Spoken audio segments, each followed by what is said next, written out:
Hello everyone, welcome to CloudMass. Today we will study what are AWS Availability Zones. Availability zones are set of one or more discrete data centers in an AWS region.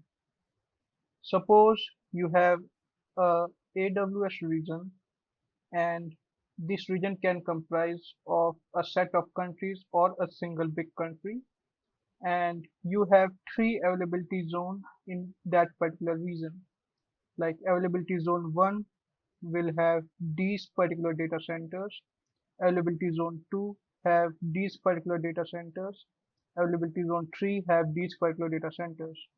These data centers are miles away from each other, also have separate power connectivity, internet connectivity, and maintenance. So this separating infrastructure make availability zone kind of independent of each other.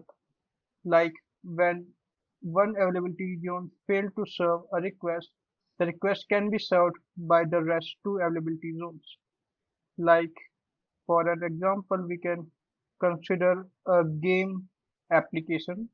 Suppose these three availability zones are serving a gaming application and users here are enjoying their gaming application, as you can see, and currently all the requests are being served continuously and reliably using these particular data centers.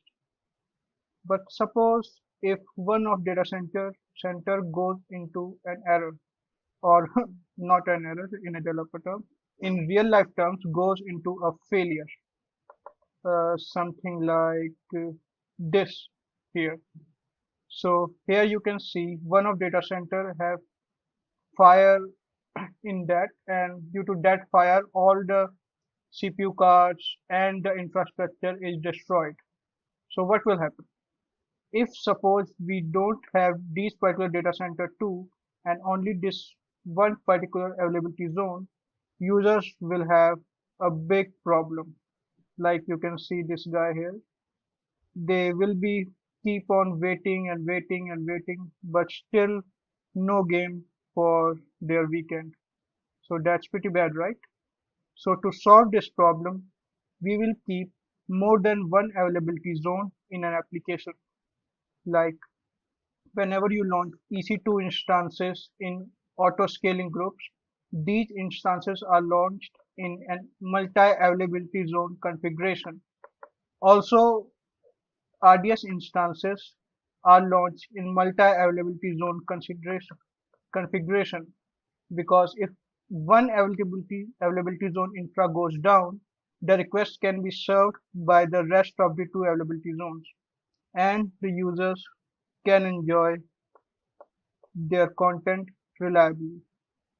So this was pretty much about availability zones. So thank you.